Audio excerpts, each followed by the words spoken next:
Un poco el título de la clase tiene que ver con el equipo en situación.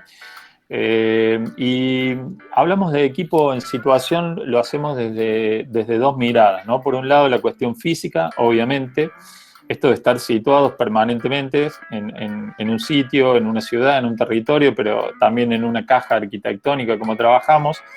En arquitectura siempre ocurre, siempre tenemos contextos circunstanciales y sustanciales. Saber dividir y separar esas cuestiones es clave para la arquitectura y para el profesional del diseño y la arquitectura. Lo circunstancial tiene que ver con aquello que ocasionalmente nos toca en suerte, y lo sustancial tiene que ver con la esencia de las cosas. Es decir, la circunstancia tiene que ver con el territorio, con lo económico, con el lugar, con la geografía, con el contexto. Y lo sustancial, en el caso del objeto arquitectónico, tiene que ver con lo tipológico, ¿no? Llevado a un ejemplo, si nos toca diseñar una escuela o un hospital, hay cuestiones sustanciales de la tipología que son inalterables, ¿no? Que tiene que ver con circulaciones, cuestiones de seguridad, locales, zonificaciones, etc. Y en ese sentido nos cabe también esta reflexión en tanto y en cuanto estamos proyectando en una circunstancia que no es ajena, tanto a ustedes como alumnos, como a nosotros como profesores, esto de enseñar proyecto a la distancia que nos cuesta muchísimo. Entonces, bueno, este doble sentido cabe para esta definición de equipo en situación. Lo sustancial de nuestra asignatura, hablando justamente de esto de lo sustancial y lo circunstancial. ¿A qué llamamos equipo en situación? Nosotros diseñamos y proyectamos equipos en situación. Es decir, muebles, objetos muebles o inmuebles, ¿no? Esta dualidad por ahí de que el mueble es aquello que se mueve y el inmueble es lo adherido a la tierra que no se mueve, ¿no? Cuando en realidad un mueble puede estar adherido y un inmueble se puede mover tranquilamente, o una casa se puede mover. Entonces, podemos hablar de un hábitat, digo, se puede mover. Entonces podemos hablar de objetos muebles e inmuebles que contribuyen en el espacio a la realización de una actividad determinada y que por sus características, ya sea formales, tecnológicas o simbólicas, tiene un lugar de pertenencia, y acá viene lo que nos diferencia con el diseño de mobiliario seriado, estandarizado. Digo, tiene un lugar de pertenencia unívoco. Es decir, que pertenece a un lugar y a su vez ese lugar pertenece a ese equipo o a ese mueble, ¿no? Entonces, esta es un poco la razón, la raíz para entender qué tipo de arquitecturas diseñamos en equipamiento, ¿sí?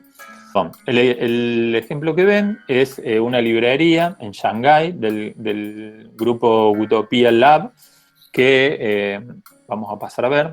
Bueno, les recomiendo que vean esta página, impresionantes los trabajos. Nosotros vamos a trabajar hoy sobre dos proyectos de ellos. El primero es este que les quiero mostrar, que justamente se llama Capilla dentro de capilla, que tiene mucho que ver con aquel título de arquitectura dentro de arquitectura, o cajas dentro de cajas que veníamos trabajando desde el primer ejercicio con el taller de cocina, ¿no? Bueno, en este caso se trata de, como dije antes, de una librería que está resignificando y reprogramando lo que era una capilla, que obviamente ha sido desconsagrada y demás, ¿no? Entonces, acá se entiende claramente de lo que hablamos cuando hablamos de un equipo. En este caso, es un equipo que se transforma en soporte, en guardado, pero luego va cambiando su funcionalidad y se transforma también en envolvente. Y lo hace de una manera absolutamente sutil, coherente y en relación con la caja que lo contiene, ¿no? Estas láminas de acero, metálicas, que se van desmaterializando y que de alguna manera van envolviendo ese vacío que a su vez está envuelto por el otro vacío mayor, cuidando cuestiones de geometría, de luz y de funcionalidad, ¿no? Bueno, ahí se ve claramente las dos arquitecturas, la arquitectura existente, la preexistencia, que tiene toda una carga ornamental, simbólica, incluso de valor arquitectónico, más allá de que no sea patrimonial el edificio.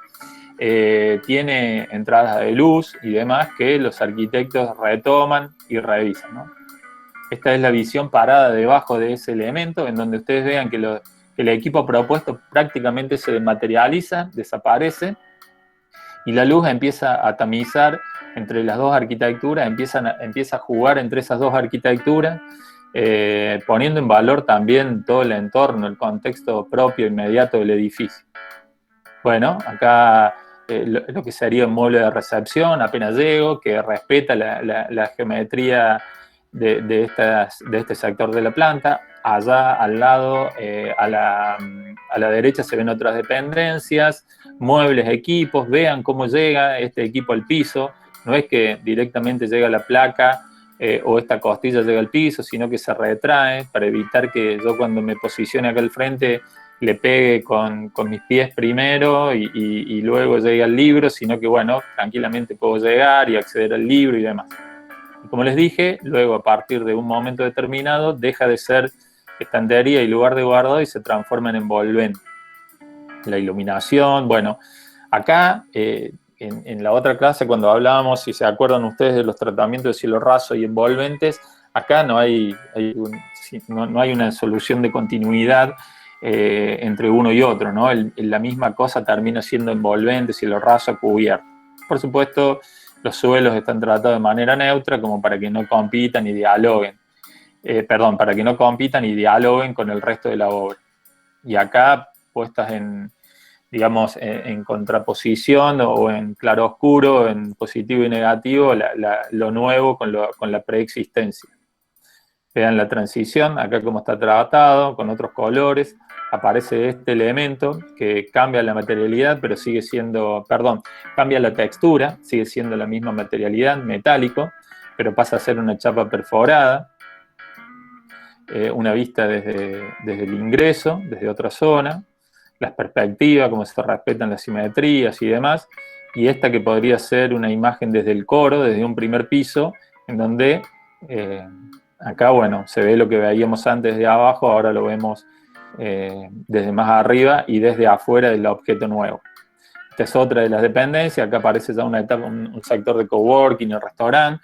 Vean allá cómo el cielo raso acá sí está tratado de una manera particular, hay un espejo que hace que se multiplique el espacio, como habíamos dicho, con uno de los recursos posibles, los suelos son otros, y se pone de manifiesto, se pone en énfasis, se valora el ladrillo existente, ¿no? Como lo ven acá. Acá los suelos obviamente son nuevos, las envolventes retoman las costillas, lo hacen de otra manera, pero tiene una proximidad de lenguaje con la nave principal, lo hace con chapa perforada, los cielos rasos simplemente se los trata de hacer desaparecer con una pintura neutra, mate, con las instalaciones, y se pone en valor precisamente a partir de una iluminación perimetral incluso, el muro de ladrillo, ¿sí? Bueno, esta es la imagen desde el exterior, es un excelente proyecto que, como les dije, los invito a que lo usen y lo investiguen un poquito más. Los profes tienen también alguna memoria descriptiva de estos. Alguien alguna vez se preguntó si han intentado mover un sillón Barcelona. No sé si ustedes saben, el sillón Barcelona fue diseñado por Mies, en el mismo momento de diseñar el pabellón, en 1929. Y quien se pregunta esto se responde a sí mismo diciendo que no, nadie lo ha movido, pero por dos cuestiones. Por un lado, porque es un sillón que está puesto ahí por Mies van der Rohe, ni más ni menos, entonces nadie se atrevería a moverlo. Pero por el otro lado, por lo que pesa un sillón Barcelona y por el espacio que va generando en su devenir, ¿no? Es decir, el sillón termina siendo como un componente propio de la arquitectura y va generando una atrás de, una al lado de, va generando un ámbito propio en su frente. Por lo tanto, adquiere una presencia, una significancia y un valor narrativo en el espacio que lo hace inamovible, ¿no? Lo que les mencionaba al principio de lo que extrañamos el taller y el contacto con ustedes y demás, y estábamos viendo justamente el pabellón Barcelona con los alumnos de Arquitectura 1 y una alumna nos dio una pequeña lección que me parece bárbara, y acá es donde vengo y les digo que esto de que lo de la arquitectura que se transmite en el taller y se transmite en ambas direcciones, ¿no? Nosotros siempre decimos que hay momentos a lo largo del cursado y del proyecto que aprendemos más nosotros de ustedes que ustedes de nosotros, y está bien que así sea. Y en este caso una alumna de primer año había traído o tenía un libro que le había regalado su madre, que era de Mies van der Rohe, donde había imágenes y fotos del momento de la inauguración del pabellón en 1929. Y ella dijo, de manera consciente o inconsciente, dice, parecía más un baile de disfraces que una inauguración. Y lo decía por justamente la vestimenta de las personas en ese momento, ¿no? Bueno, esas son algunas fotos de la inauguración. Y esto viene a relato y a cuento y complementa lo que decía antes, ¿no? Es decir, el propio pabellón, absolutamente atemporal en cuanto a la arquitectura, que excedía la media del momento. Imagínense, estamos hablando de 1929, donde un forá o forté, los autos de vanguardia, la arquitectura absolutamente neoclásica que estaba abandonando recién el neoclasicismo, con molduras, volutas, ornamentos, etc. Y aparece Mies, aparece con el pabellón, pero también aparece con ese sillón. Ese era el trono para el rey, para el primer ministro de Alemania en ese momento. O sea, una cosa absolutamente del futuro que, como digo, trae aparejado todo un relato, toda una capacidad narrativa que, bueno, lo hace absolutamente contemporáneo el día de hoy, ¿no? Eso tiene que ver también con cuando hablábamos de equipo o mobiliario en situación.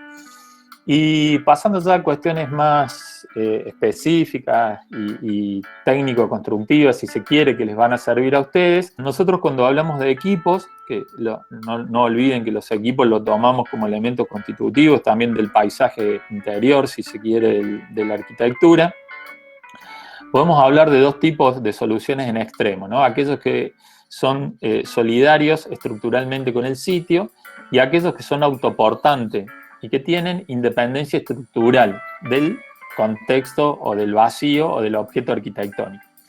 Por supuesto que en el medio podemos tener grises en donde tengamos mix de ambas situaciones, como puede ocurrir en cualquier construcción húmeda de la arquitectura, ¿no? Acá también podemos tener equipos que solapen ambas instancias.